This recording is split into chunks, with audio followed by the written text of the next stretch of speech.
মৰমৰ ছাত্ৰ-ছাত্ৰীসকল তোমালোকক মোৰ চেনেললৈ স্বাগতম জনাইছোঁ। আজিৰ এই ভিডিঅ'টিত তোমালোকৰ নৱম শ্ৰেণীৰ আগন্তুক হ'বলগীয়া ছমহীয়া পৰীক্ষাৰ সিলেবাছ আজিৰ ভিডিঅ'টোৰ যোগেদি আগবঢ়াইছোঁ।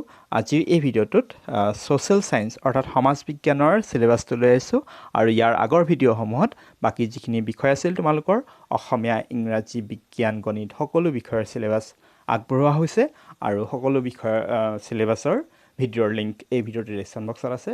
যিসকলে আগৰ ভিডিঅ'সমূহ নাই চোৱা বা সিলেবাছবোৰ গম নাই পোৱা তোমালোকে এই ভিডিঅ'ৰ ডিসক্ৰিপশ্যন বক্সত থকা লিংকবোৰৰ যোগেদি ভিডিঅ'বোৰ চাই জানি ল'ব পাৰিবা। তোমালোকে স্ক্ৰীনত দেখা পাইছা half yearly examination 2021-22 social science subject code C4 class 9 total marks 100 time 3 hours pass mark 30। So' তোমালোকৰ ফাৰ্ষ্ট ইউনিট চোৱা তোমালোকৰ যি ছেকশ্যন এ হিষ্ট্ৰী অৰ্থাৎ ইতিহাসৰ তোমালোকৰ প্ৰথম যিটো অধ্যায় আছে advent of Europeans into India অৰ্থাৎ ভাৰতবৰ্ষলৈ ইউৰোপীয়সকলৰ আগমন। এই পাঠটিৰ পৰা তোমালোকৰ প্ৰশ্ন আহিব মুঠ 15 নম্বৰ 15 মাৰ্কছ। তাৰপিছত number 2 growth of India nationalism, তাৰমানে ভাৰতীয় জাতীয়তাবাদৰ উন্মেষণ, গ্ৰ'থ অফ ইণ্ডিয়ান নেশ্যনেলিজিম, ইয়াৰ পৰা আহিব এই পাঠটোৰ পৰা 20 মাৰ্কছ। তাৰপিছত ছেকশ্যন 2 জিঅ'গ্ৰাফী অৰ্থাৎ ভূগোলৰ পৰা তোমালোকৰ আহিব প্ৰথম যিটো অধ্যায় আছিল চেঞ্জেছ অফ আৰ্থ ছাৰ্ফেচ, ভূপৃষ্ঠৰ পৰিৱৰ্তন, এই পাঠটিৰ পৰা আহিব 15 নম্বৰ। তাৰপিছত জিঅ'গ্ৰাফী অফ ইণ্ডিয়া মানে ভাৰতবৰ্ষৰ ভূগোল, এই পাঠটিৰ পৰা আহিব 20 নম্বৰ। তাৰপিছত section 3 political science and economics, তোমালোকৰ যিটো ৰাজনীতি আৰু অৰ্থনীতি বিজ্ঞান, তাৰে ৰাজনীতিৰ পৰা আহিব তোমালোকৰ পলিটিকেল পাৰ্টিজ ইন ইণ্ডিয়া মানে ভাৰতৰ ৰাজনৈতিক দল, এই পাঠটিৰ পৰা আহিব 7 নম্বৰৰ প্ৰশ্ন।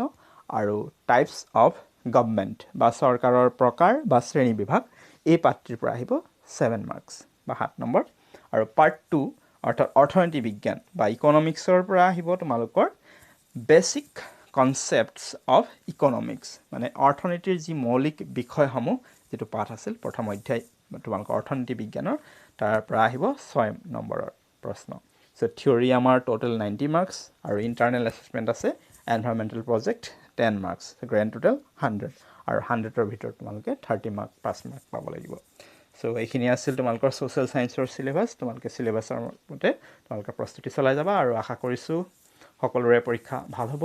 আৰু এই চেনেলটোত যদি তুমি প্ৰথম আহিছা তেন্তে চেনেলটো ছাবস্ক্ৰাইব কৰি ৰাখিবা আৰু ভিডিঅ'টো যদি ভাল লাগিল লাইক এটা কৰি দিয়া, শ্বেয়াৰ কৰা তোমালোকৰ বন্ধু বান্ধৱীৰ মাজত যাতে তেওঁলোকে চিলেবাছটো পায় আৰু মোৰ চেনেলৰ সৈতে জড়িত হৈ থাকিবা, যিহেতু এই চেনেলটোত তোমালোকৰ সকলো বিষয়ৰ ভিডিঅ' নিয়মীয়াকৈ আগবঢ়াই থকা হয়। আৰু লগতে মোৰ চেনেলটোৰ প্লেলিষ্ট ছেকশ্যন তোমালোকে চেক কৰি চাব পাৰা। তোমালোকৰ ক্লাছ 9ৰ ইংৰাজী, গণিত বা ইংৰাজী গ্ৰামাৰ, ট্ৰান্সলেশ্যন বা আগতে যোৱা বৰ্ষবোৰত হৈ যোৱা পৰীক্ষাবোৰৰ ছমহীয়া বছৰীয়া বা ইউনিট টেষ্টৰ পৰীক্ষাৰ প্ৰশ্নসমূহো আছে, লগতে গুণোৎসৱৰ প্ৰশ্নসমূহো আছে। তোমালোকে সেইবোৰ চাই পেলাই তোমালোকৰ কিছু অভিজ্ঞতা তাৰ পৰা পাব পাৰিবা। ভিডিঅ'টো চোৱাৰ বাবে ধন্যবাদ।